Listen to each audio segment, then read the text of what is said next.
Bueno, muy buenas noches a todos ustedes.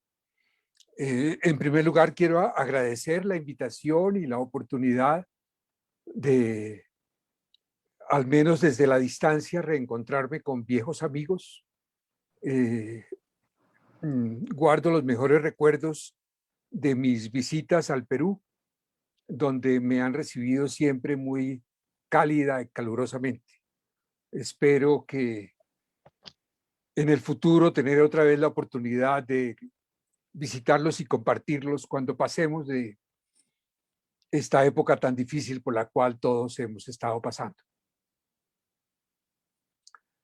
Ah, en respuesta a su solicitud, voy a referirme ahora a la formación de los psicólogos en salud mental, pero lo quiero poner un poco en el contexto general de la formación de los psicólogos. En general, en Latinoamérica, la identidad profesional de psicólogo es proporcionada por la formación de pregrado o de licenciatura. No es así, por ejemplo, en los Estados Unidos. En los Estados Unidos, la identidad de psicólogo la da el posgrado. Inclusive, a quien se presenta como psicólogo clínico, por ejemplo, es solamente alguien con nivel de formación de doctorado. Pero en Latinoamérica, en general, un poco siguiendo el modelo de la universidad francesa, principalmente la Universidad Europea, con el modelo napoleónico de universidad, las profesiones han surgido en el contexto de lo que ahora llamamos programas de pregrado, que en una época eran los únicos programas que existían en nuestras universidades.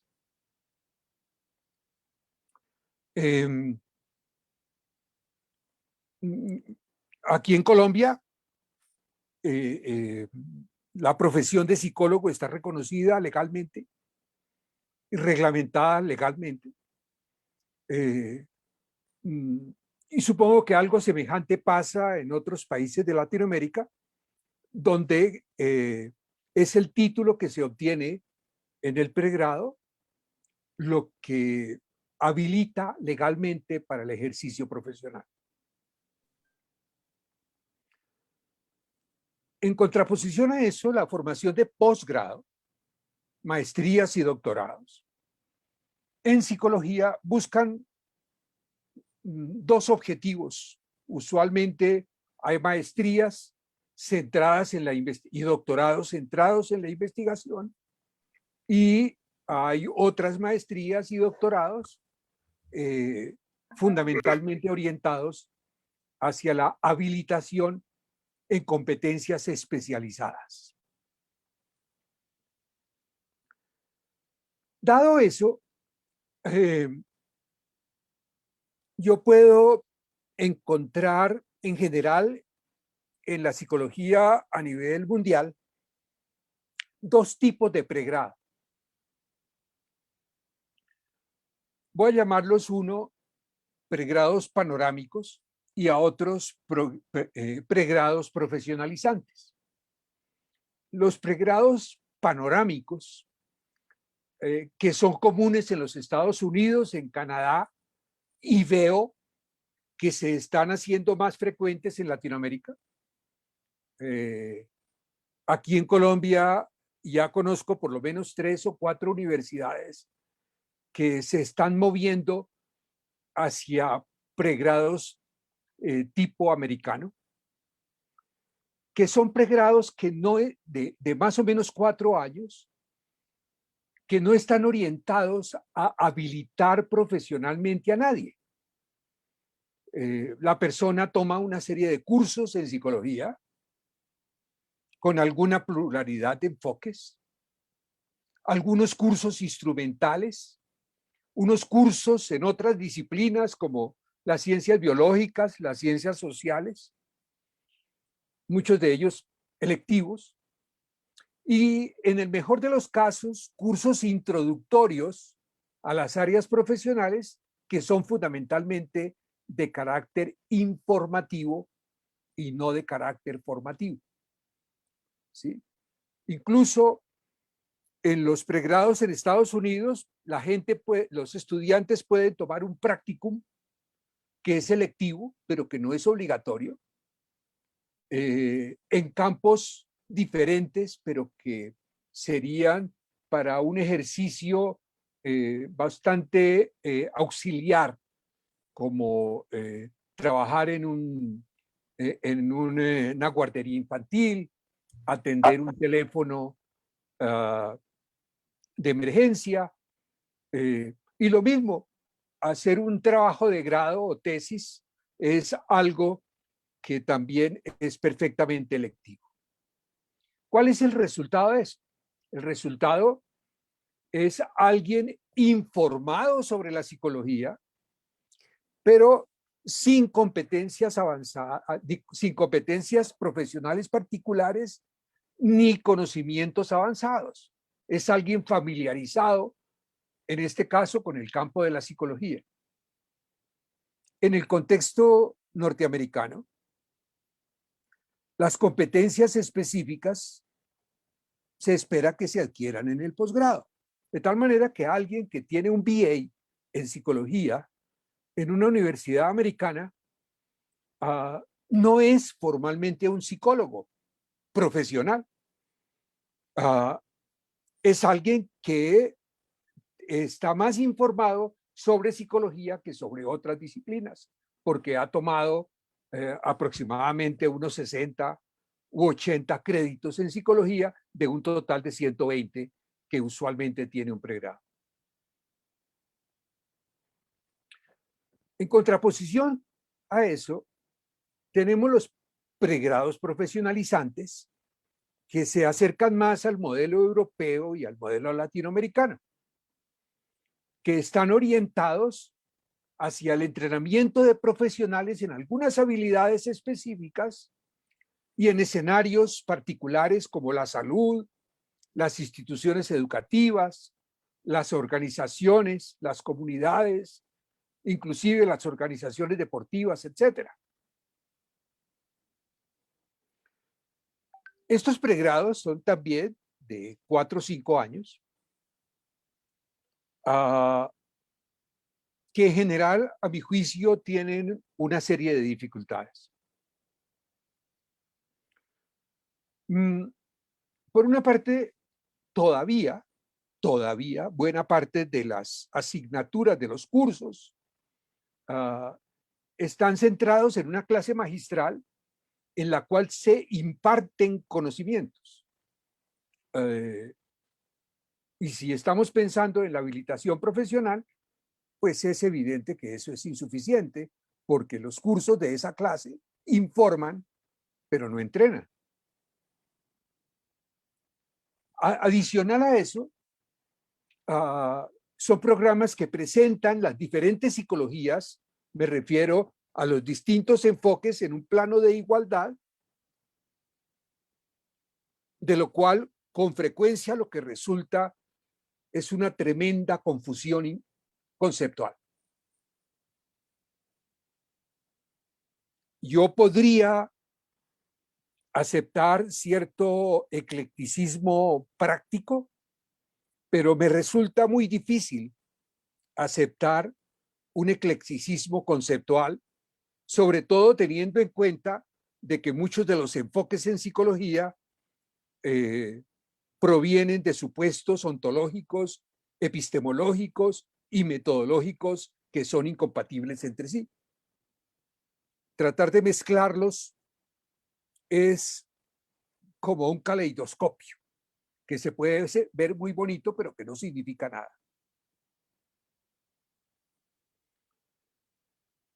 Además, muchos de estos programas, en lo que yo conozco, y sospecho que no sea muy diferente a lo que ocurre en el Perú, La parte práctica, que usualmente está en los últimos semestres de la carrera,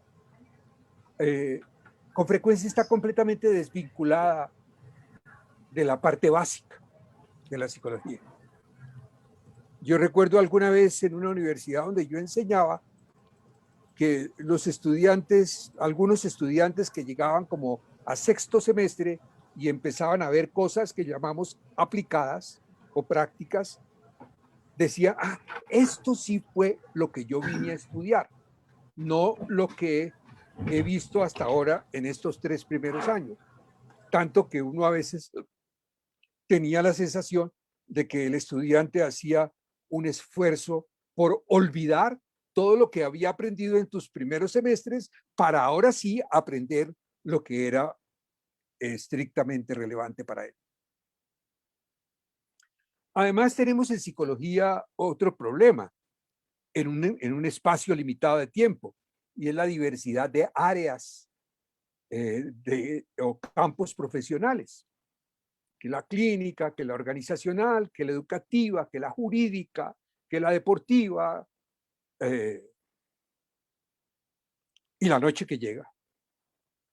Pues obviamente limita la posibilidad de un entrenamiento y en algunos países, como pasa a veces en el nuestro, acá se ha vendido la idea que es mejor que el estudiante tenga contacto con las diferentes áreas para facilitar luego su empleabilidad.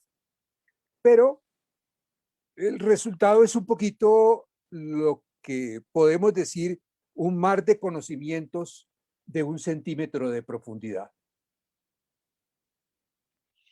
Además, son programas que asumen que el tiempo requerido para formar en un área particular es el mismo que se requiere para formar en cualquier otra área.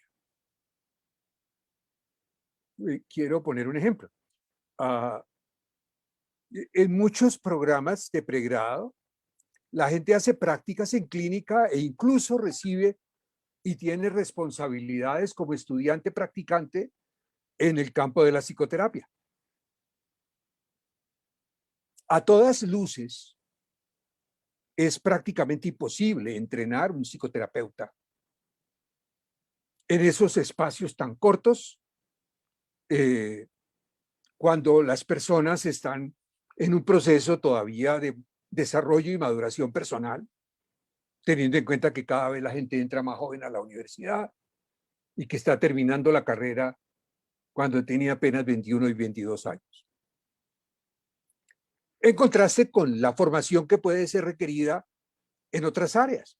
Por ejemplo, hay muchos psicólogos que trabajan en el área comunitaria y hacen un trabajo excelente en el área comunitaria, trabajo que con frecuencia es indistinguible del trabajo que hace un trabajador social en ese campo o que hacen otros profesionales de las ciencias sociales.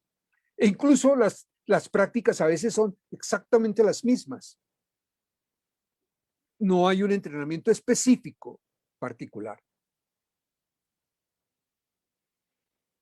Además, con frecuencia nos encontramos con programas que no definen el tipo de competencias prácticas que se esperan de ellos de manera concreta. ¿Qué debe saber hacer un profesional de la psicología en concreto?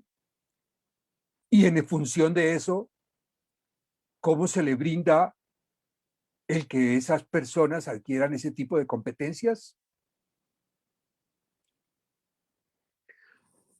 Con más en eso, yo podría pensar en que habría ciertos aspectos a tener en cuenta en pregrados profesionalizantes. Estos deberían tener en cuenta que el objetivo es formar al psicólogo en competencias profesionales fundamentadas conceptualmente en las disciplinas básicas para ese tipo de ejercicios profesionales.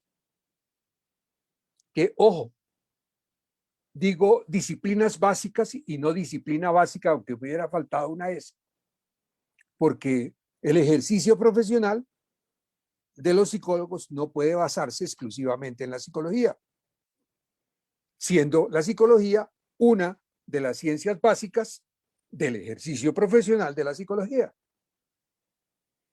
Como dije antes, debería realizarse un cuidadoso análisis de las competencias profesionales que razonablemente podrían desarrollarse a nivel de pregrado,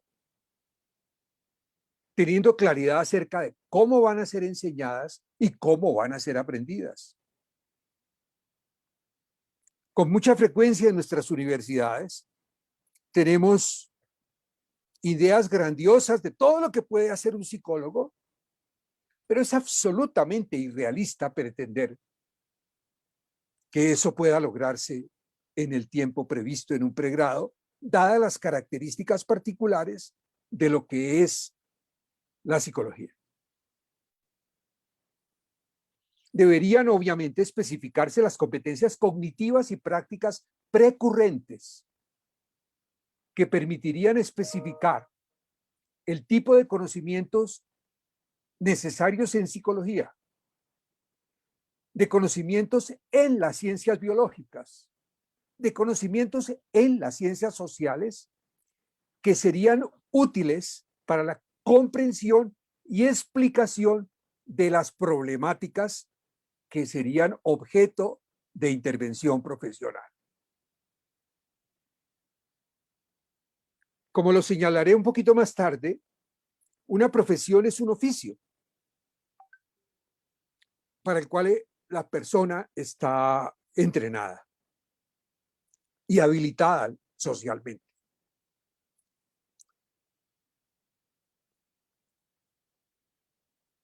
Por lo tanto, ese oficio está articulado no alrededor de una disciplina, sino que el oficio está y debería estar articulado alrededor de aquel encargo social de esa profesión o de aquellos encargos sociales de esa profesión. Esos programas, a mi juicio, deberían ofrecer a los estudiantes la oportunidad de conocer con algún grado de profundidad los escenarios y las problemáticas concretas en las cuales se desarrollaría su actividad profesional. Serían, a mi juicio, necesariamente de carácter multi y transdisciplinario. A mi juicio, y yo sé que a veces cuando hablo con mis colegas, lo que voy a decir no gusta mucho, podrían no llamarse psicología. Porque no es la psicología propiamente lo que articula el oficio, sino los problemas que se atienden. Y ningún problema humano es un problema exclusivamente psicológico.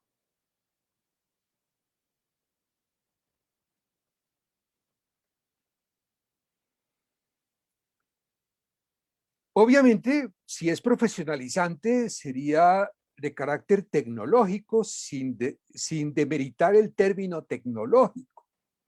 Gran parte de la tecnología, del tecnólogo, a diferencia de simplemente el técnico,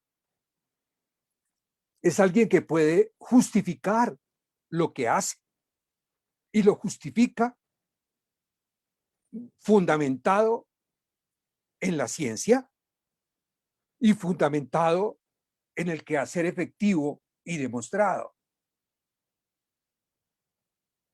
Eso implica conocimientos prácticos y esos conocimientos prácticos pueden no provenir ni siquiera de una ciencia. Puede provenir también de conocimientos de varias disciplinas y otros conocimientos que han mostrado, conocimientos prácticos que han demostrado ser efectivos y eficientes. Quiero justificar un poquito lo que acabo de decir. Hace un tiempo leía un artículo de un filósofo de la ciencia que hacía este comentario. La máquina del vapor, perdón, al revés, la física y la química le deben más a la máquina del vapor que la máquina del vapor a la física y a la química. ¿Qué quiere decir esto? Quienes se inventaron la máquina del vapor no lo hicieron basados en la física ni la química. Es un producto técnico y tecnológico.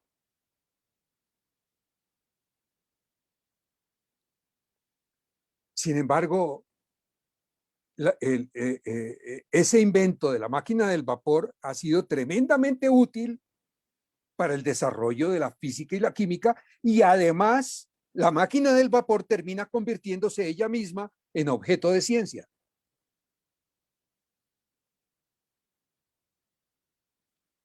Algo semejante podríamos decir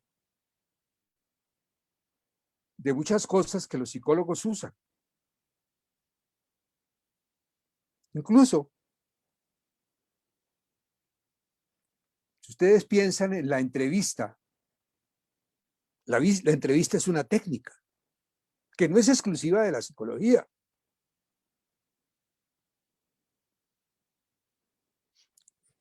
Si yo miro y pienso que la psicología conductual es científica y los psicólogos conductuales hacemos entrevista, es evidente que la entrevista que hacemos no se deriva de los principios del comportamiento, aunque pueda ser analizada como tal.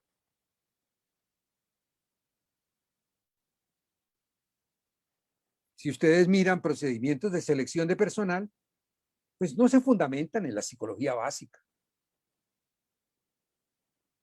Más aún, los psicólogos nos preciamos de hacer psicoterapia, pero la psicoterapia ni siquiera nació en la psicología. Nació con el psicoanálisis y en la psiquiatría. De hecho, psicoterapia lo puede hacer en los Estados Unidos, como decía la persona que me precedió, los psicólogos habilitados para ello, los trabajadores sociales habilitados para ello, e incluso las enfermeras psiquiátricas.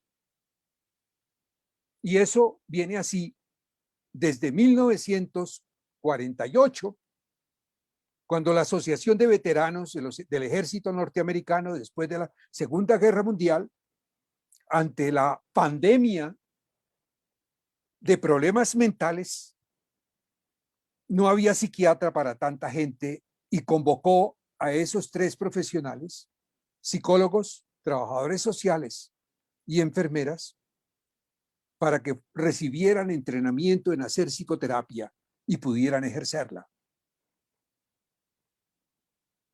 Antiguamente, antes de eso, los psicólogos no hacíamos psicoterapia.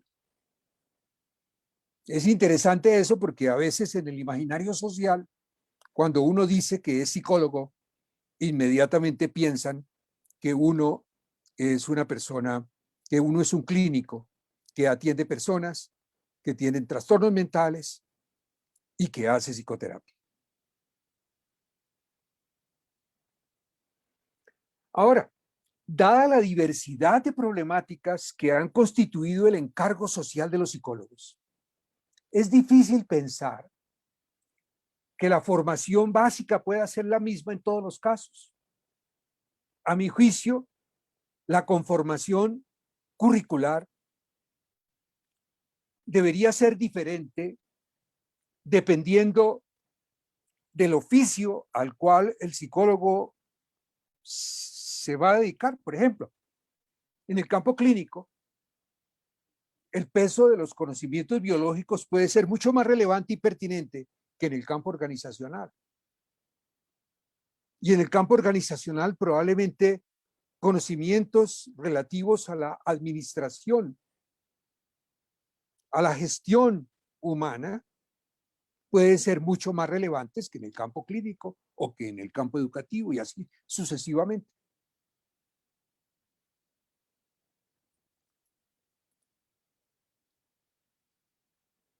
Teniendo eso como panorama general, yo me pregunto por la psicología y no tengo otra respuesta que decir que hablar de la psicología es o puede llevar a un malentendido. Prefiero hablar de las psicologías. Y son psicologías en un triple sentido. Por eso digo que el término psicología es polisémico. Primero, hay diferentes concepciones de la psicología. Hay psicólogos conductistas, hay psicólogos cognoscitivistas, hay psicólogos sistémicos, hay psicólogos psicodinámicos, hay psicólogos humanistas, todavía quedan gestaltistas. Cada una de esas psicologías definen teóricamente su objeto de una manera diferente, usan conceptos diferentes, tienen muchas de ellas formas de producción del conocimiento distintas y entre sí hay algunas que son más cercanas que otras y otras que son muy diferentes, son irreductibles entre sí. No me vengan a mí con el cuento que el principio del placer es lo mismo que el principio del refuerzo y que la diferencia es simplemente de nombre. Más aún, conformamos diferentes comunidades. Comunidades académicas, comunidades profesionales.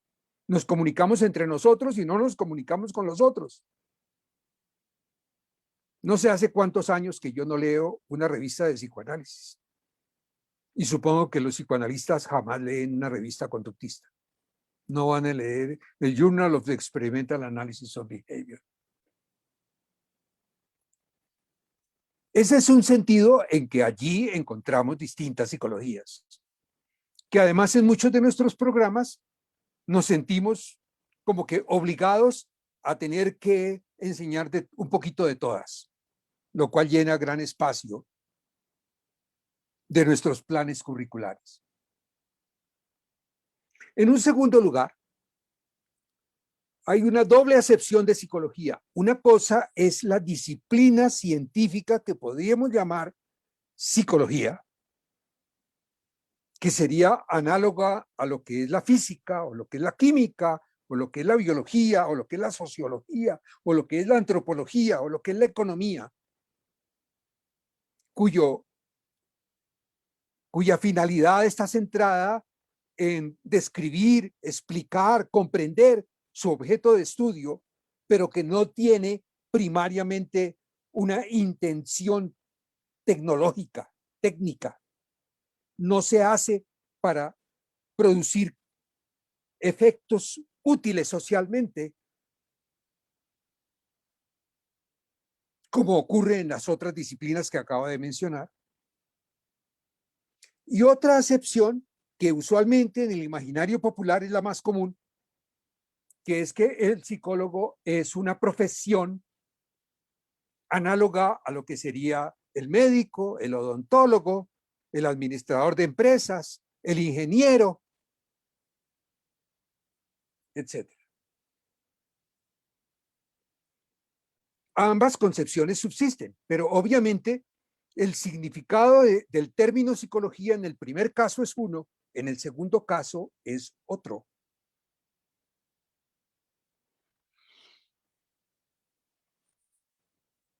Obviamente que hay un tercer sentido que también muestra la diversidad de la psicología. Y es que no hay una sola psicología profesional. Hay psicólogos clínicos, psicólogos organizacionales, educativos, de la salud, etcétera, etcétera, etcétera, etcétera. Y a mi juicio, cada una constituye realmente un oficio diferente.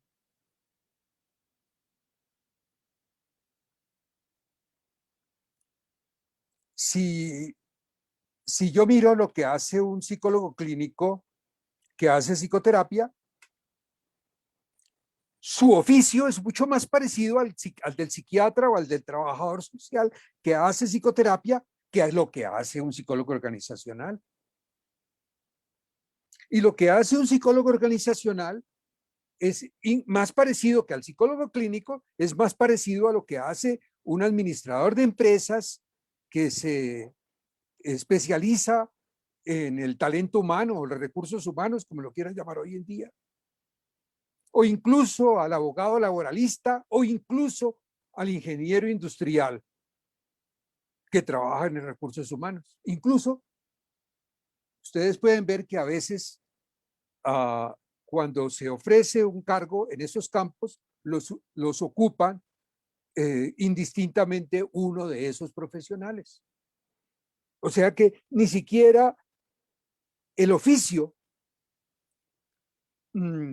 es uno, es múltiple. Y no lo digo en ninguno de estos casos a manera de crítica, es lo que ocurre. Desde esa perspectiva, obviamente, teniendo en cuenta toda esta diversidad de psicologías, es que cada vez me parece más difícil lograr un tipo de entrenamiento adecuado a nivel del pregrado. Sobre todo si se pretende enseñarlo todo.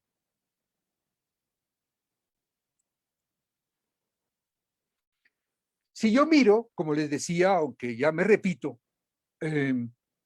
la psicología en tanto que disciplina científica, como decía, es una disciplina que intenta describir, explicar, comprender los fenómenos que en el lenguaje ordinario llamamos fenómenos mentales. Digo en el lenguaje ordinario porque los términos mentales son del lenguaje ordinario, no son del lenguaje técnico. Yo no necesito estudiar psicología para entender lo que la gente me quiere decir cuando habla de sentir, percibir, recordar, aprender, emocionarse, imaginar, pensar. Se requiere simplemente ser parte de una conformación social donde esos términos son comunes. Esa es la materia bruta de la psicología. Sobre esa materia bruta, los psicólogos, las diferentes aproximaciones construyen sus objetos teóricos. Llámenlo mente, llámenla aparato cognitivo, aparato psíquico, llámenlo conducta o interconducta, o cualquiera de esas cosas. Y a partir de eso se generan categorías conceptuales y teorías. Obviamente, una disciplina científica, y entre ellas la psicología, no puede ser exclusiva de los psicólogos. Así como la química no es exclusiva de los químicos, ni la biología de los biólogos, ni la física de los físicos. La física la usan los ingenieros, pero también la usan los médicos. Los médicos utilizan la biología, pero eso no quiere decir que la biología sea de los médicos. Y así yo defiendo que la psicología no puede ser una propiedad de los psicólogos. Los conocimientos de la psicología podrían y deberían ser usados por las distintas profesiones. Pero fíjense ustedes que cuando yo estoy hablando de eso, no estoy hablando de, entonces todo el mundo debe saber entrevistar, entonces todo el mundo debe saber hacer selección de personal, todo el mundo debe saber hacer psicoterapia. No, no me estoy refiriendo a eso. Me estoy refiriendo a los conceptos, teorías, hallazgos de la disciplina psicológica. Eso tiene una implicación. Primariamente, esa psicología no es una ciencia de la salud mental.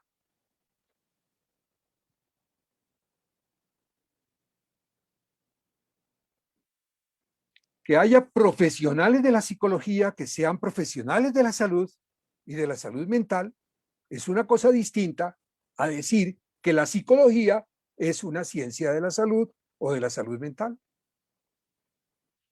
Fíjense, así como yo no puedo decir que la biología sea una ciencia de la salud o que la física sea una ciencia de la ingeniería. Así, históricamente, la ingeniería y la física o la biología y la medicina se hayan desarrollado y se hayan alimentado mutuamente. Pero una cosa es una cosa y otra cosa es otra cosa. En contraste, la psicología como profesión hay que enmarcarla, como lo decía previamente, en lo que es una profesión. Una profesión es un oficio institucionalizado formalmente. Hay otros oficios que no están institucionalizados formalmente, como arrendero. En ese oficio hay funciones y competencias para su ejercicio. Hay códigos de ética y hay un entrenamiento socialmente validado. En muchos de nuestros países, quien lo valida socialmente es un diploma universitario. Para el ejercicio de ciertas profesiones, además del título universitario, el Estado tiene que autorizar el ejercicio profesional. No basta el título profesional.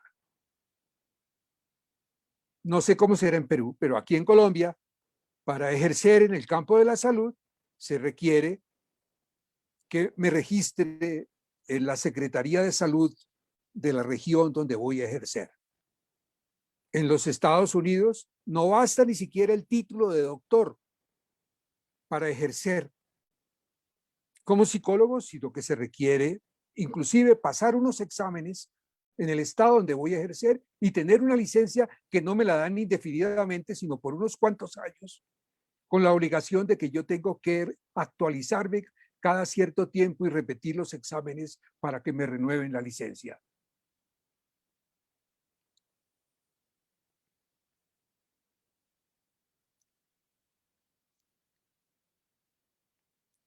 Ahora, toda profesión fundamenta su ejercicio en conocimientos teóricos y prácticos que provienen de diferentes disciplinas y algunos inclusive son conocimientos prácticos que provienen de la historia del ejercicio profesional.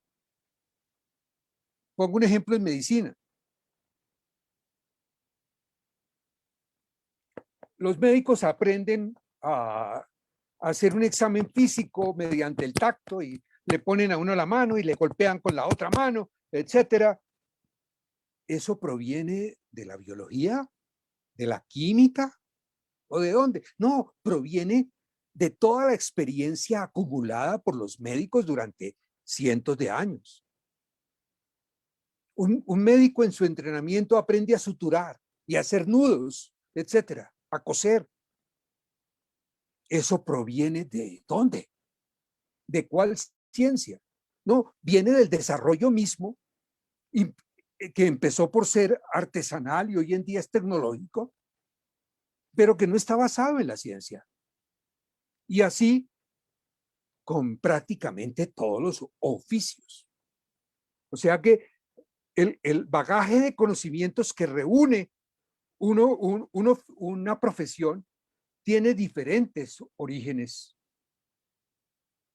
En ese sentido, yo no podría decir que existe una psicología profesional, sino que hay varias profesiones psicológicas que requieren conocimientos y competencias diferentes. Y que las profesiones psicológicas no se fundamentan exclusivamente en la psicología. A eso me refiero, que podrían incluso no llamarse psicología. Podría existir la profesión de psicoterapeuta. Ojalá el psicoterapeuta sepa psicología, pero saber psicoterapia no es saber psicología en el primer sentido de la palabra. De hecho, yo conozco excelentes clínicos que desde que salieron de la universidad jamás han vuelto a leer un libro de psicología. Y que yo diría, no saben psicología, así sean excelentes psicoterapeutas. Y así como yo decía de la psicología como disciplina, que no es una ciencia de la salud, ni de la salud mental en particular, tampoco podría decir que, que todo profesional de la psicología sea un profesional de la salud. En la ley colombiana que reglamenta el ejercicio profesional de la salud, de la psicología, metieron lo que aquí en Colombia llamamos un mico para justificar el nombramiento de psicólogos en ciertos cargos directivos de los hospitales.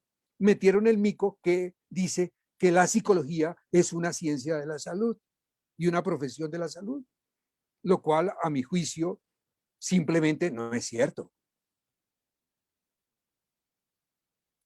Un psicólogo organizacional no es profesional de la salud en estricto sentido.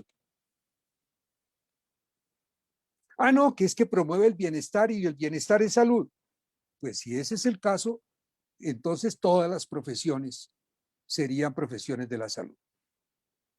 Un arquitecto que diseña habitaciones para que la gente viva cómodamente, funcionalmente, promueve el bienestar de la gente.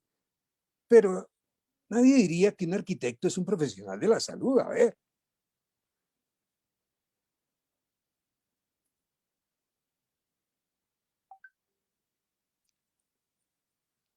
De hecho, en las profesiones son los encargos sociales los que son el eje fundamental de la profesión. No es la disciplina, sino son los problemas humanos que son su encargo social. Ciertos problemas humanos. Yo podría decir que en el caso de la psicología, en los últimos 100 años, los psicólogos nos hemos abierto a veces a codazos, espacios, nos hemos apropiado de espacios, a veces peleando con otras profesiones, a veces porque los encontramos vacíos. Y hay cierto tipo de problemáticas que se han terminado en convertir en encargo social de los psicólogos. Uno de esos es ese campo que hemos llamado salud mental. Y con esto voy aterrizando en el centro de mi presentación.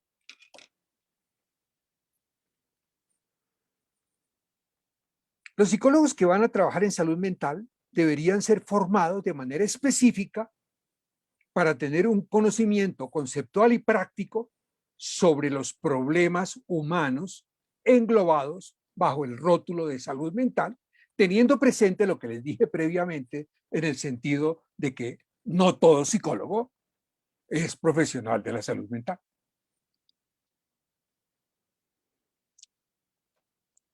¿De qué hablamos cuando hablamos de salud mental? Yo creo que el concepto mismo de salud mental es problemático y el campo es un campo problemático. De hecho, si miramos lo que la gente entiende y lo que se entiende incluso en los escritos, en los documentos, inclusive documentos públicos por salud mental, se hace énfasis en aquellos aspectos preventivos de las enfermedades mentales tal como se manifiestan en el comportamiento.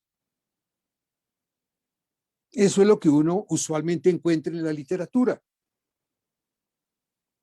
A veces, más que en la literatura académica, lo encuentra uno en los comunicados oficiales, porque los ministerios de salud, los departamentos de salud mental, etcétera, etcétera, lo abordan de una manera semejante.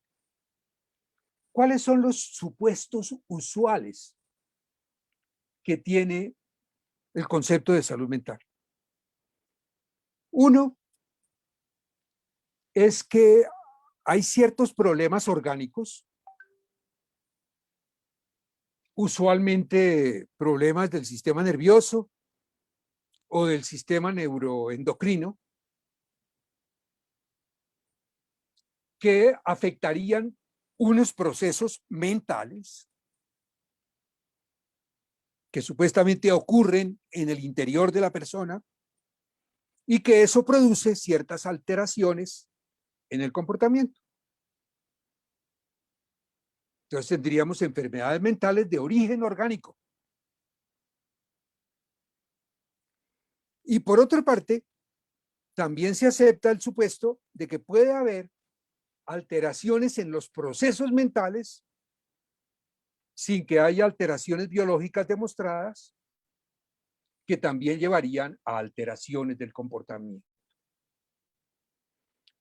Fíjense ustedes que en cualquiera de estos dos supuestos, el punto que justificaría el concepto de enfermedad mental es que hay una alteración de un proceso mental y que la conducta es el reflejo de la alteración de ese proceso mental, con o sin alteración orgánica.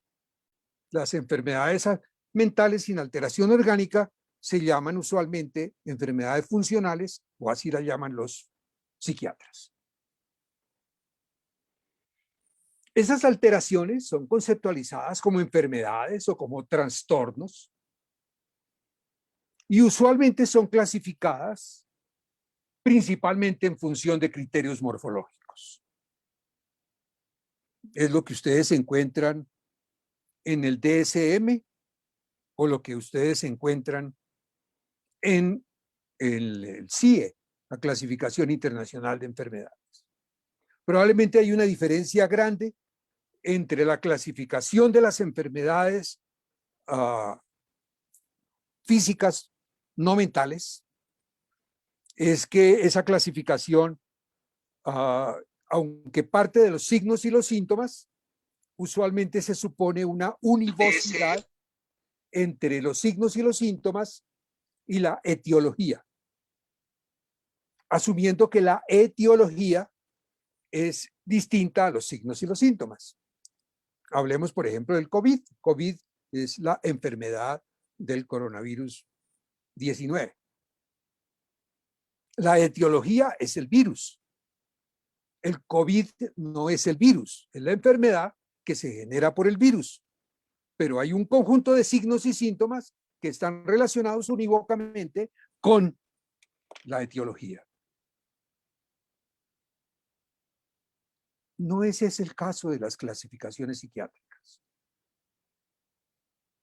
Simplemente el cumplir ciertos requerimientos en función usualmente del comportamiento de las personas determinado morfológicamente es el que determina las categorías nosológicas en el campo de la psicopatología. Fíjense ustedes que desde ese punto de vista, todos los conceptos englobados bajo el término salud mental ven el campo de la salud con una perspectiva del modelo médico. Como se ve desde una perspectiva del modelo médico, pues lógicamente, por ejemplo, los psicólogos que trabajan o que trabajamos en este campo, vamos a ser vistos como paramédicos, subordinados a lo que el médico diga. Además, terminamos utilizando sus sistemas clasificatorios como si eso fuera psicología.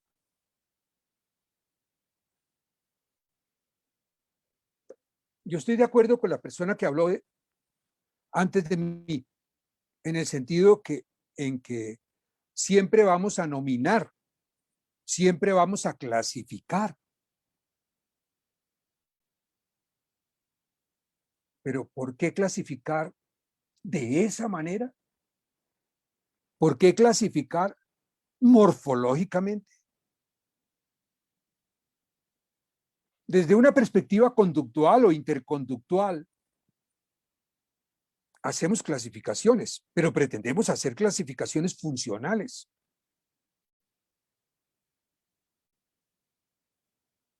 En el campo de la psicología clínica, propiamente dicha, yo conozco 5 o 6 sistemas de clasificación que no son los psiquiátricos, como el de Lazarus, como el de Gottfried Davidson, como el de Krasner, etc.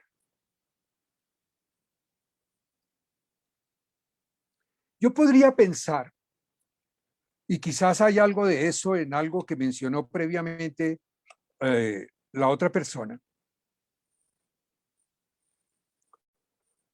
que si bien yo puedo criticar, hablar de salud y enfermedad mental, yo, por ejemplo, estoy de acuerdo con el planteamiento de Thomas Szasz de que la enfermedad mental es un mito, lo cual no quiere decir que no haya problemas humanos en las que la dimensión psicológica sea relevante y que afectan el bienestar de los individuos y de las comunidades. Pero no veo ninguna necesidad real.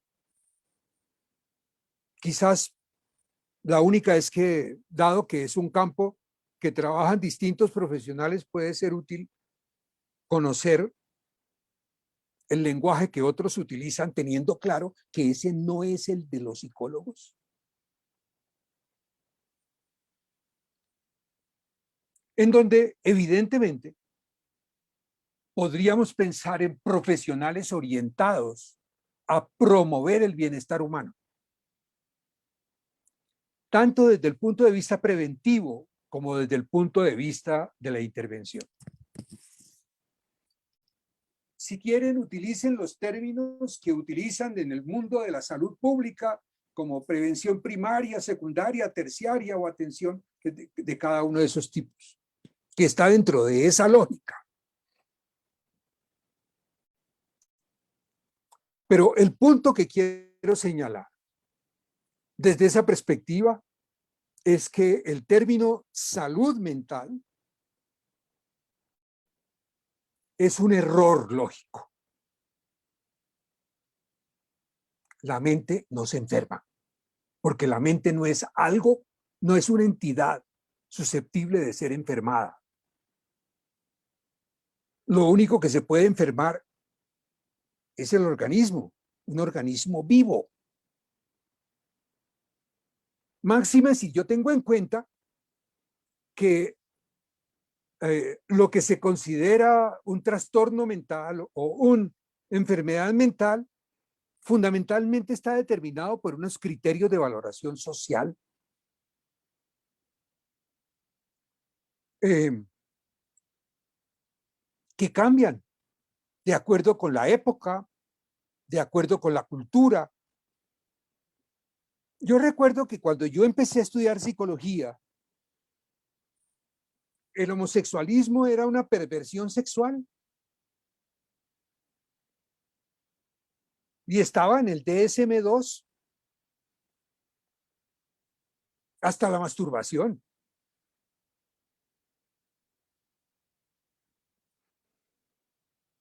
Hoy en día, afortunadamente, eso no existe. Claro que existen otras cosas. En esa época no existía el trastorno de hiperactividad y déficit de atención, que se lo inventaron en el DSM-4. Pero hoy en día en el DSM hasta trastorno es el que un niño le lleve la contraria al papá, trastorno oposicional, o tener problemas con el jefe o cosas por ese estilo. Son todos criterios de valoración social. ¿Por qué diablos tengo que decir que eso es un trastorno mental que merece ser clasificado dentro de un manual de alteraciones mentales.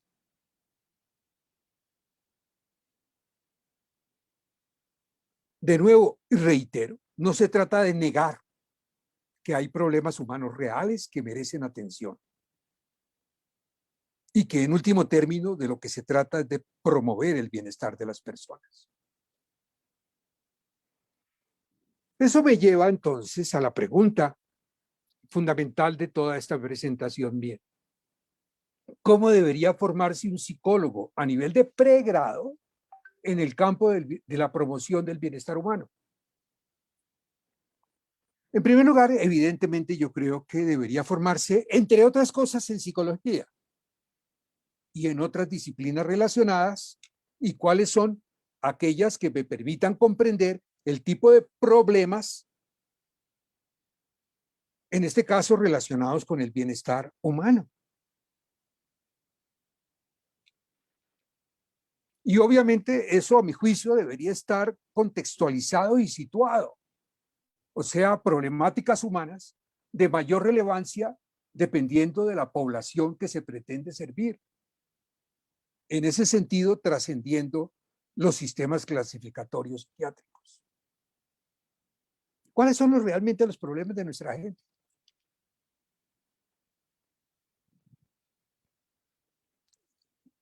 ¿Qué conceptualización podemos hacer de los problemas de nuestra gente? Evidentemente eso va a trascender cualquier sistema de clasificación psiquiátrica.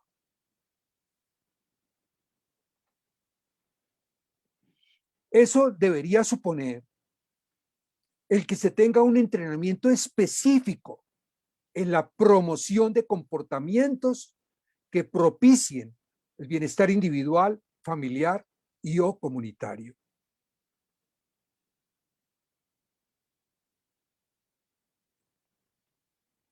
Desde ese punto de vista, hace mucho tiempo yo propongo, o yo tengo, o considero, que dadas limitaciones de tiempo, de madurez de los estudiantes, etcétera, no es posible garantizar el entrenamiento en habilidades clínicas en un pregrado.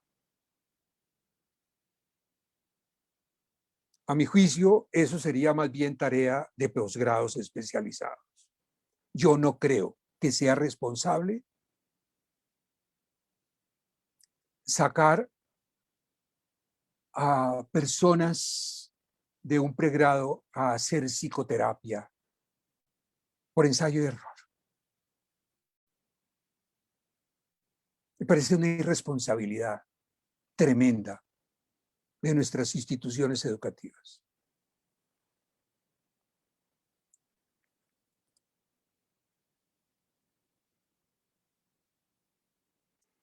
¿Qué puede aportar la psicología como disciplina en ese campo?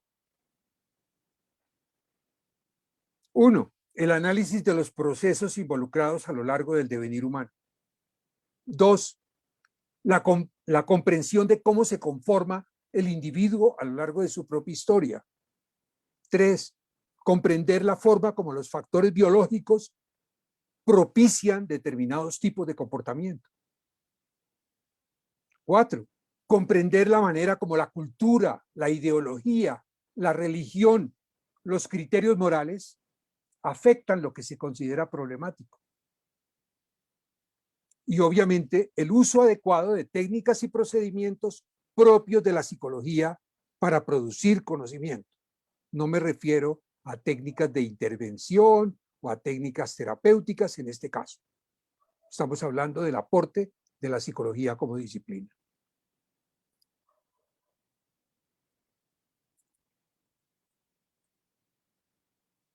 Pero, ¿qué decir de la llamada psicopatología?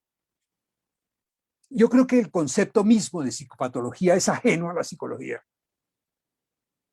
Está partiendo de la psicopatología, de la enfermedad. El estudio de las enfermedades mentales es lo que etimológicamente significa la palabra psicopatología. Como les decía, la mente no es una entidad que puede enfermarse y que la determinación de lo que es anormal es un juicio de naturaleza social y por lo tanto no hay ningún comportamiento que en sí mismo sea sano o enfermo o sea normal o anormal. Eso es una valoración que se hace con criterios extra psicológicos, extra biológicos. Sin embargo, es posible identificar lo que es problemático para un individuo, para una comunidad, y es posible hacer un análisis ideográfico y funcional de dichas problemáticas. Yo he sido conductista e interconductista toda mi vida y tengo más de 50 años de ejercicio profesional. Y créanme, no he necesitado el DSM-5 salvo para enviar un informe de remisión a un psiquiatra. Pero no lo necesito para mi propio ejercicio profesional.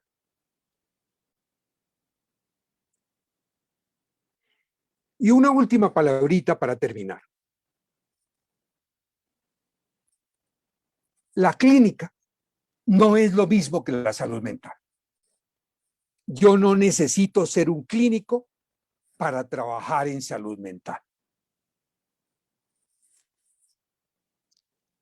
Desde la forma como yo lo concibo, y si ustedes quieren en algún momento podríamos hablar sobre eso, si les interesa. Hablar de lo clínico es hablar de un método y no de una problemática. Ustedes saben que la palabra clínico viene de clinis, que significa cama. Inclusive tenemos palabras en español que son derivadas de eso, porque además la palabra deriva también de la palabra rodilla. Reclinarse, es reclinarse. Yo me agacho, me recuesto. Y en el contexto de la medicina, porque el término clínico es un término médico, se refiere a ese oficio del médico, del examen particular del paciente, usualmente en su cama o en su camilla.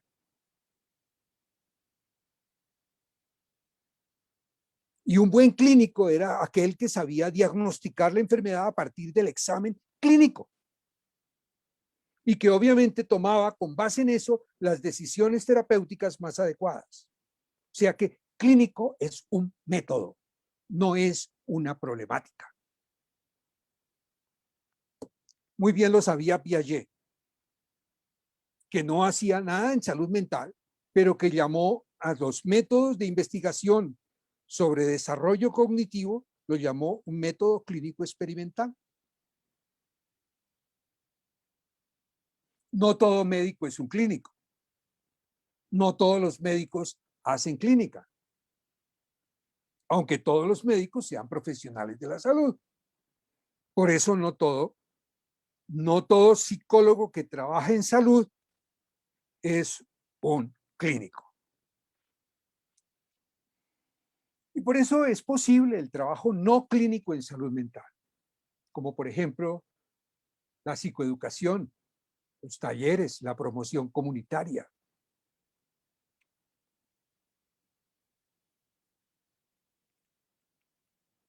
Y yo pienso, y es parte de la propuesta que quería hacerles a ustedes, lo que estoy pensando, es que un entrenamiento en este tipo de competencias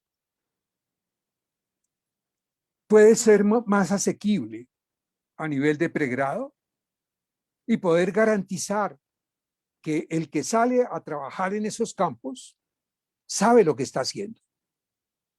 Está entrenado directamente para eso. Yo creo que el entrenamiento clínico supone, además de los conocimientos que ya he señalado, implica un entrenamiento con modelamiento, con ejercicio supervisado directa e indirectamente, que no se va a lograr en un semestre.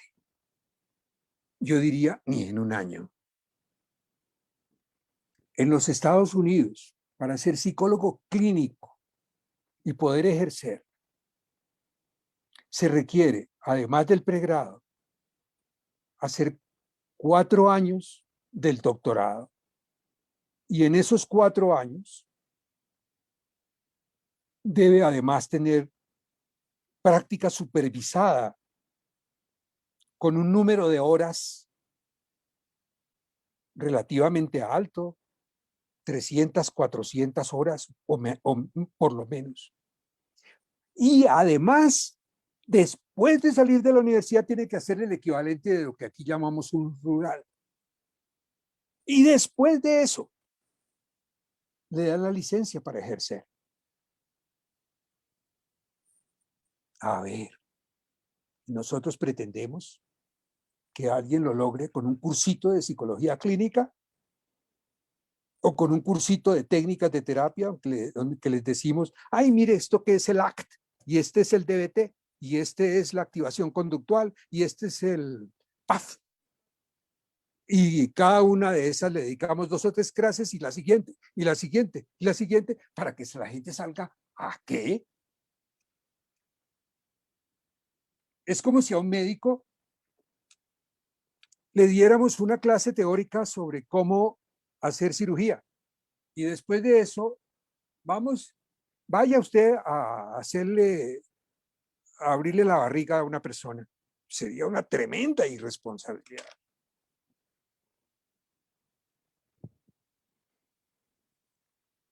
Pero como usualmente los psicólogos no vemos sangre y la mayor parte de nuestros consultantes no se mueren, pues como que podemos hacer casi cualquier cosa. Creo que ese entrenamiento no es posible por limitaciones de tiempo y de formación de los estudiantes. Ok, habría muchas cosas más por decir, pero creo que es suficiente y estoy a su disponibilidad para las preguntas o inquietudes que ustedes tengan. Muchas gracias, doctor Telmo, por las precisiones, por la claridad siempre que presenta, ¿no? Yo tengo algunas preguntas, igual que aquí el compañero Jimmy Che. Yo tengo una pregunta, ¿no? Al inicio nos comentaba que las demandas sociales son las que brindan los criterios sobre los campos prácticos, digámoslo así, ¿no? En los cuales pueden desenvolverse los psicólogos. Pero esas demandas sociales también traen consigo denominaciones. Y una de esas denominaciones ha sido la de salud mental. Lo que yo preguntaría, ¿es necesario para iniciar o implicarse el trabajo de un psicólogo tener como requisito que cambie el nombre para que recién pueda trabajar en él?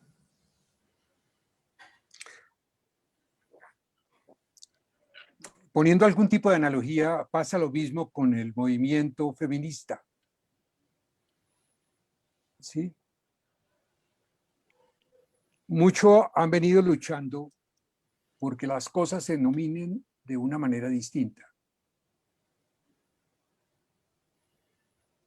A veces, pues obviamente nuestro lenguaje es tremendamente sexista y hablamos de los hombres y suponiendo que allí están incluidas las mujeres. Pero como ellas dicen, muchas veces lo que no se nombra no existe.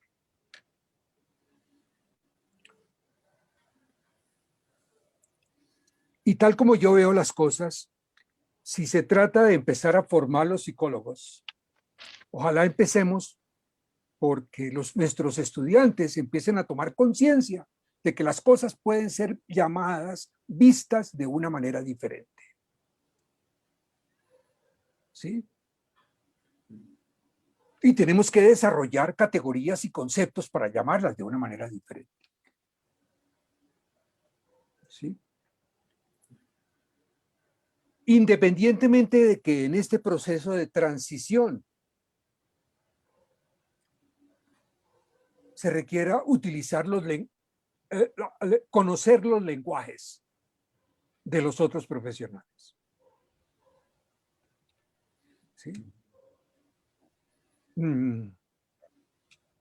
Evidentemente que yo tengo que entender que es un episodio de depresión mayor, para poner una cosa. O a qué llama la gente un trastorno bipolar. Pero debo empezar por entender que esos son rótulos y que esos rótulos no explican nada. Yo no estoy triste porque estoy deprimido. Estoy triste, no tengo ganas de nada, tengo pensamientos negativos y a eso lo llaman depresión. Ahora, es claro y hay suficiente evidencia empírica que muestra que las personas pueden presentar esas características por razones muy diferentes entre sí y no exclusivamente por una razón. Y desde ese punto de vista, si vamos a hablar del trabajo clínico, desde el punto de vista particular del trabajo clínico, poca utilidad tiene el simplemente etiquetar a la persona. Así la persona diga, es que yo lo que tengo es una depresión. Ya, quedó tranquila. ¿Sí? Tengo que entender qué factores son responsables de lo que se está pasando a esa persona. Y más aún, al menos en la perspectiva con la que yo trabajo,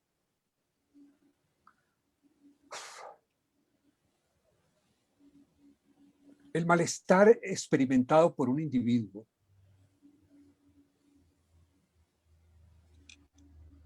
es usualmente la expresión de que algo en la vida de esa persona no funciona bien o no funciona como esa persona espera. Y allí es donde está el problema. Más que en la expresión de malestar o de tristeza, de rabia, de ansiedad, que a veces se convierte para nosotros en el problema. Cuando son la expresión de que algo no funciona bien para la persona.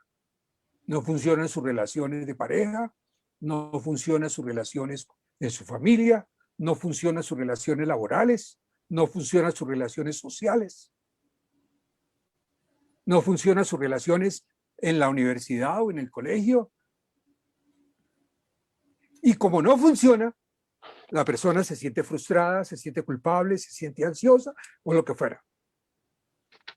Si yo me centro simplemente en eso, es como un dolor de muelas.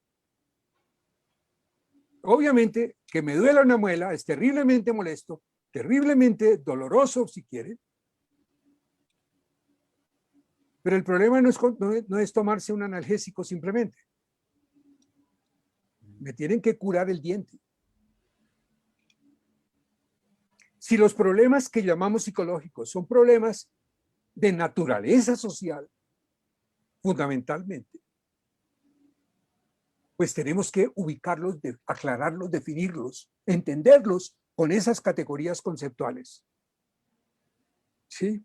Y creo que para quienes tenemos una responsabilidad como formadores de psicólogos, deberíamos por lo menos cuestionar a nuestros estudiantes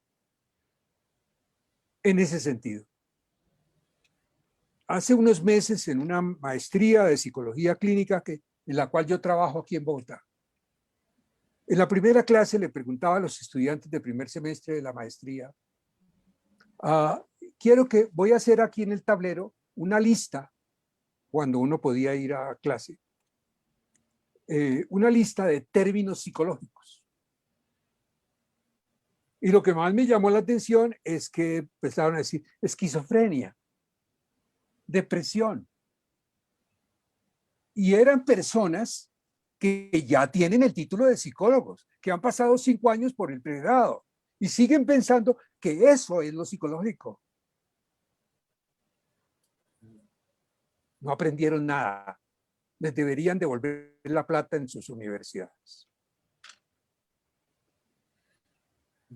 ¿Sí? Sí, muchas gracias por la respuesta. Yo ahorita solamente para añadir un asunto nada más, Jimmy, ahorita para que podamos alternar.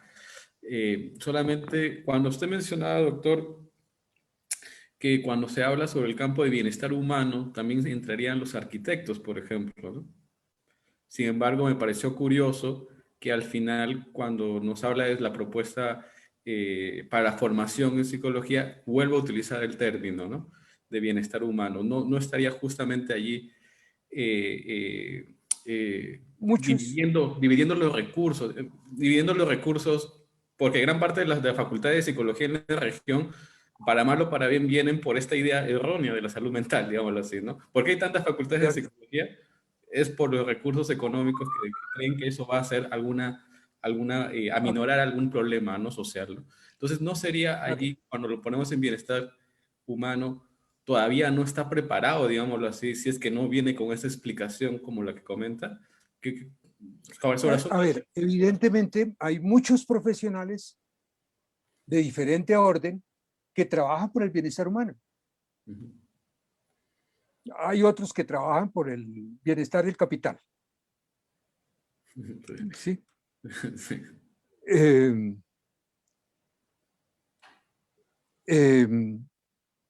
Y a mí no me importa cuál, pero evidentemente en términos del bienestar podemos segmentar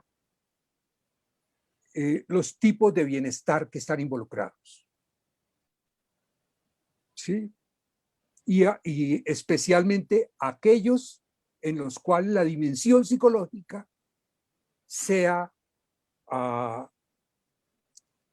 especialmente relevante. Yo no descarto que la dimensión psicológica sea relevante para el arquitecto cuando construye una casa. ¿Sí? Pero no tiene la misma relevancia que en los problemas que tiene una persona con su pareja. ¿Sí? O que tiene una persona con su mamá. ¿Sí? O sea que yo veo ese tipo de problemas que son reales y alrededor de los cuales se está segmentada las distintas profesiones. Déjame decirte una palabra al respecto.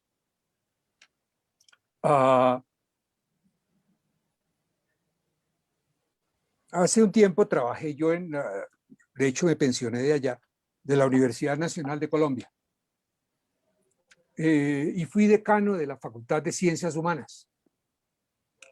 Y en esa facultad existe, además del Departamento de Psicología, inclusive allá existe aparte la Escuela de Psicoanálisis, no pertenece al Departamento de Psicología. Pero además existe el Departamento de Trabajo Social. Y me tocó, por razones de mi oficio como decano, revisar y participar en una reforma curricular de trabajo social. ¿Y cuál fue mi sorpresa? Que me encontré que lo más parecido a un programa de psicología es un programa de trabajo social. Tienen inclusive las mismas áreas que los psicólogos. Hay trabajo social clínico, hay trabajo social educativo, hay trabajo social comunitario, hay trabajo social organizacional.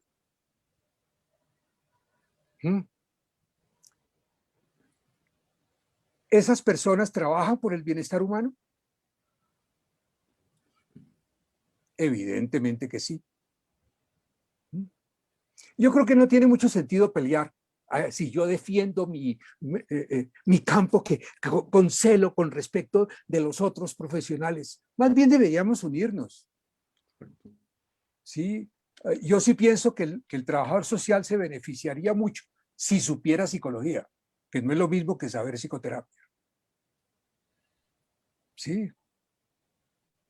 Y que los psicólogos nos beneficiaríamos de las ciencias sociales, integrados, no como materias de añadidura en la formación, sino completamente integrados a la formación en relación con el tipo de asuntos con los cuales el psicólogo trabaja.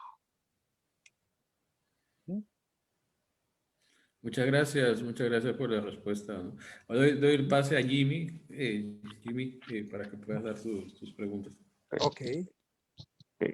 Ante todo, muchas gracias, doctor Telmo, por sus planteamientos. Siempre nos lleva a una actitud crítica frente a nuestra carrera, ¿no? Y para todo aquel que pretende profundizar en psicología como profesión y como disciplina. Tenía una consulta al respecto. Bueno, antes de entrar a ello, tomarle la palabra y comentar que después, pues sí nos gustaría extender luego, ¿no? Una invitación para hablar sobre ese tema que tocó casi el último de la presentación, ¿no? El ejercicio no clínico en la salud mental, ¿no? Que es un tema sumamente interesante como lo estaba proponiendo, ¿no? Eh, Entrando a la pregunta, ¿qué opinión tiene usted respecto a que históricamente, si bien la psicología como tal surgió por la encargatura social de resolver problemas, ¿no? Y ya más basado a nivel científico con todo el movimiento de Watson, ¿qué opinión tiene usted sobre estos movimientos aplicativos, ¿no? Modificación de conducta, terapia de conducta, análisis conductual aplicado, que en el ámbito aplicativo llevaban los términos de laboratorio, ¿no? Reforzamiento o algunos modelos experimentales que se llevaban a cabo al campo aplicado? ¿Es factible, es prudente o de pronto eh, puede conllevar a dificultades en el abordaje de estos problemas humanos? Ok. Gracias por su pregunta, Jimmy.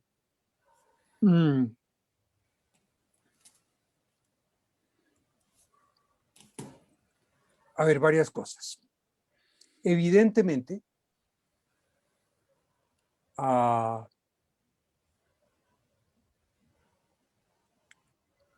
los fenómenos que se observan en el laboratorio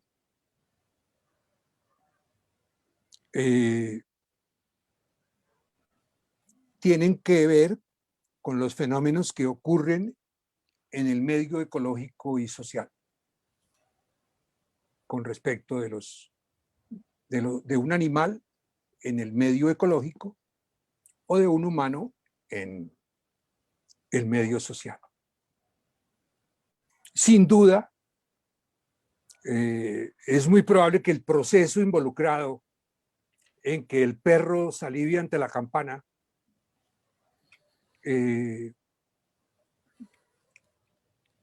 no es muy diferente al proceso involucrado de que nosotros salivemos cuando pasamos al frente de una pastelería.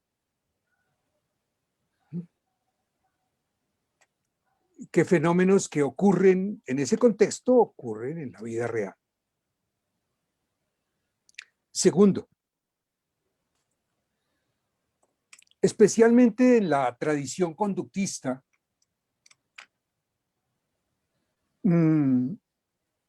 ha habido un sesgo pragmático y técnico, en función del cual el centro de interés ha sido el aprendizaje. O sea, el cambio de comportamiento que ha sido estudiado en el laboratorio. Y para ello se han desarrollado los conceptos de condicionamiento clásico, de condicionamiento operante y todo ese tipo de cosas. Y se ha demostrado el control que ciertos procedimientos tienen sobre el comportamiento en el laboratorio animal.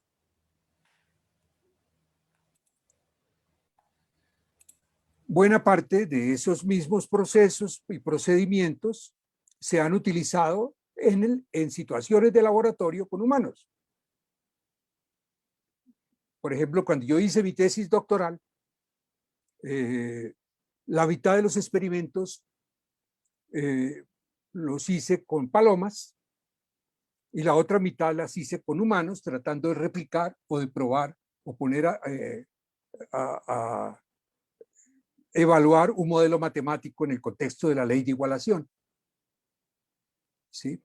Estudiando el fenómeno de autocontrol desde una perspectiva experimental. Y a grandes rasgos, yo pude replicar con los sujetos humanos lo que yo había encontrado con las palomas. Ok.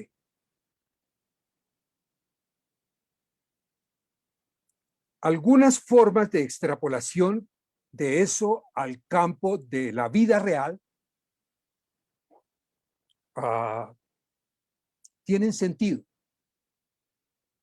Aunque a mi juicio, buena parte de las categorías y conceptos que se usan tienen más un valor heurístico que estrictamente unívoco. ¿A qué me refiero?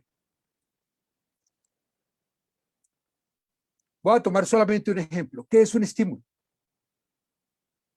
Un estímulo estrictamente es un cambio en el ambiente. Y los cambios son discretos.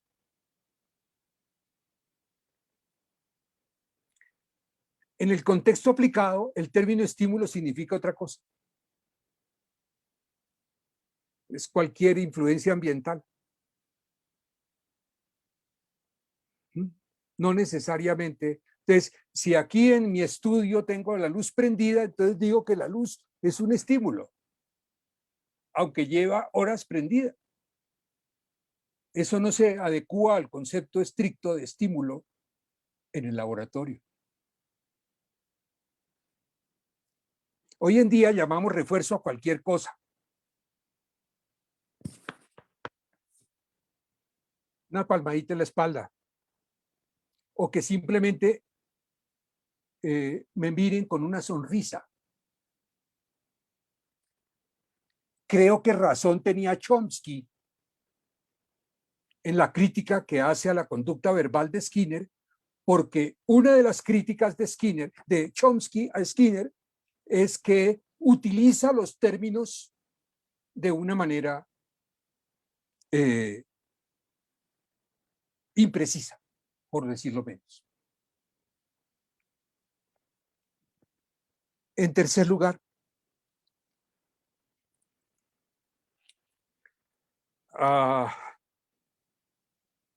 había una colega mía, profesora también universitaria, neuropsicóloga ella, que decía algo que en ese momento yo no se lo aceptaba, pero cada día lo tiendo a aceptar más. Me decía, con los principios del condicionamiento clásico y el condicionamiento operante no se arman ni el comportamiento de una cucaracha. Hace unos años escribí un artículo que está publicado en una revista que se llama Algunas insuficiencias del análisis del comportamiento humano, el análisis experimental del comportamiento humano. Y yo estoy convencido de que las categorías tradicionales de condicionamiento clásico y condicionamiento operante son al menos insuficientes para dar cuenta de la complejidad del comportamiento humano. Más aún, cada vez estoy más convencido de que hay no solamente diferencias cuantitativas entre el comportamiento humano y el comportamiento animal, sino diferencias cualitativas, dada la naturaleza social del medio convencional de los humanos, que hace posible cosas que no serían posibles sin el lenguaje. Entonces, una buena comprensión y una buena teoría del lenguaje es, a mi juicio, fundamental como herramienta conceptual para abordar los problemas humanos. Y en ese sentido, pues es claro que independientemente de eso, hay muchos procedimientos que se han llamado terapia del comportamiento, análisis aplicado al comportamiento, terapia conductual, cognitivo-conductual, primera, segunda, tercera generación y todo ese tipo de cosas que han mostrado algún tipo de efectividad. Y pues obviamente en el campo práctico, lo importante no es tanto la fidelidad teórica, sino que lo que se hace sirva. Para eso me pagan. ¿Sí? No me pagan para que sea fiel con la teoría. Me pagan para que le ayude a las personas. ¿Sí? Ahora, tal vez ustedes conocen la literatura con respecto de la evaluación de los procedimientos terapéuticos.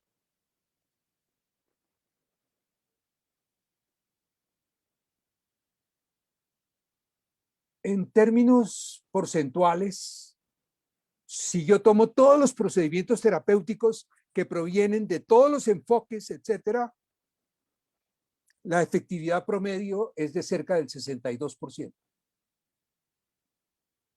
No muy lejana de la efectividad de procedimientos placebo, que es como de 52, 53%. Dentro del conjunto de técnicas y las disgrego, las técnicas conductuales y cognitivo-conductuales tienen un nivel de efectividad un poquito mayor, que es cerca de 67%. ¿Sí?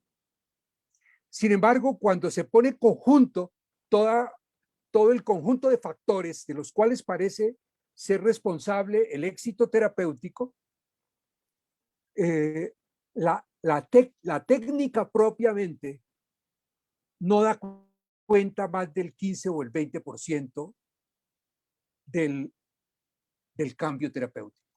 Y que parece ser que otros factores distintos a la técnica juegan un papel central en producir cambio, como es la relación terapéutica, la relación que establece el profesional con el consultante, además de factores del consultante y de factores del terapeuta. Hay una gran cantidad de literatura al respecto.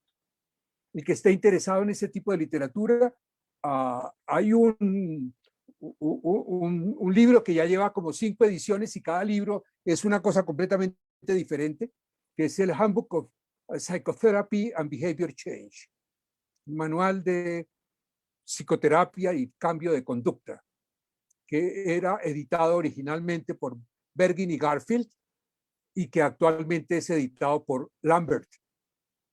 Se lo recomiendo. ¿Sí?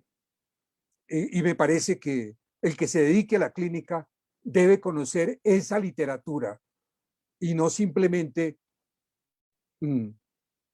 aprender la tecniquita, que es importante aprenderla. Sí. Pero ojalá tengamos una visión más amplia de las cosas. De pronto quisiera hacerle quizás una última pregunta, profesor Telmo, si es que tuviera. Sí, claro que sí. Perfecto. Dale. Usted comentaba que de pronto, en un caso adecuado de que la psicología se dedique a hacer lo que debería como disciplina y desarrollar de pronto tecnología, ¿no? Tanto como modelos interfase o quizás técnicas incluso que pudieran ayudar a problemas de valoración social, estas pudieran estar a disposición de distintos profesionales, ¿no? Para que ellos sean quienes en su intervención, ¿no? De pronto los médicos, los enfermeros o en distintas profesiones, incluso como los trabajadores sociales que comentaba, eh, tengan este bagaje de herramientas para que ellos en su día a día o en su campo laboral puedan ejecutar. Esta forma que usted plantea se aproxima bastante a lo que el doctor Rives también mencionaba por ahí en los 80 como desprofesionalización. En un sentido, sí. Yo no soy tan radical como Emilio Rives en la desprofesionalización. Ah, mm, pero aclaro mi punto de vista. Cuando yo hablo de la disciplina científica, no estoy hablando del aspecto propiamente tecnológico, ¿sí? Independientemente que en el desarrollo de la disciplina científica, en la producción del conocimiento, se desarrollen técnicas que después pueden ser utilizadas para propósitos aplicados, como sucede, por ejemplo, en la biología se inventaron el microscopio, ¿sí? No para motivos aplicados, pero hoy en día cualquier bacterióloga utiliza el microscopio para analizar nuestras materias fecales, ¿sí? Ah, pero voy a poner un ejemplo que está muy de moda.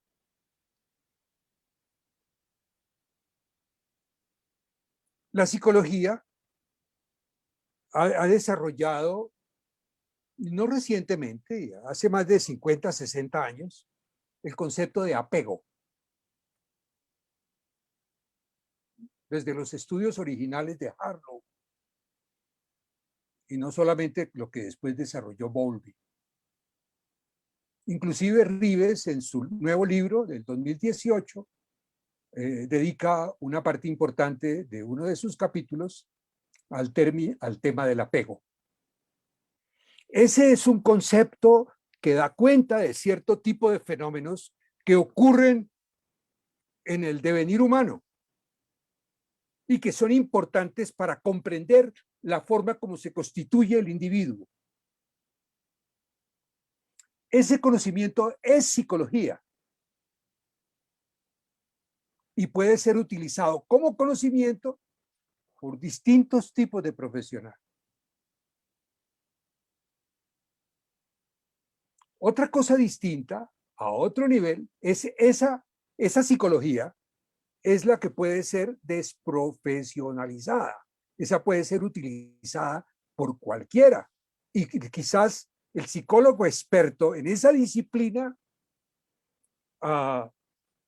debe ponerla al servicio, debe ser un divulgador de esa disciplina que puede ser utilizada por el médico. Alguna vez que yo trabajé en una universidad donde psicología pertenecía a la escuela de medicina, hablaba yo con el decano de esa facultad y me decía, qué bueno que los psicólogos estén con nosotros, porque así los médicos aprendemos a ser más humanos.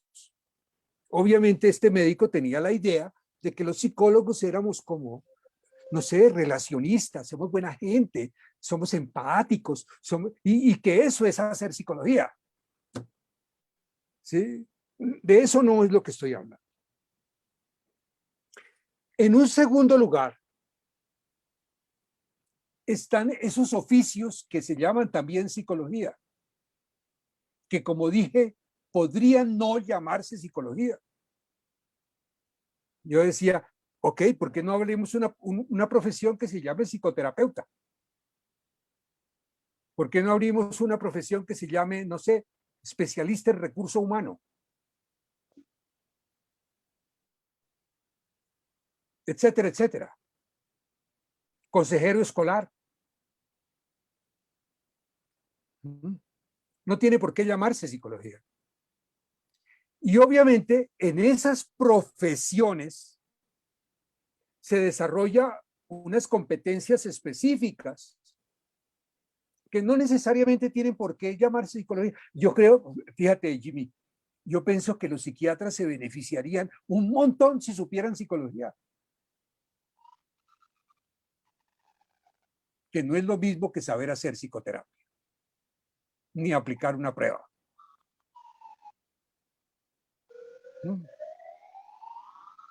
Es tener categorías conceptuales, es tener unos lentes particulares para mirar el mundo de cierta manera. Si no aprendemos de eso, de la psicología, quiero terminar hoy con con una cosa que yo les digo a mis estudiantes.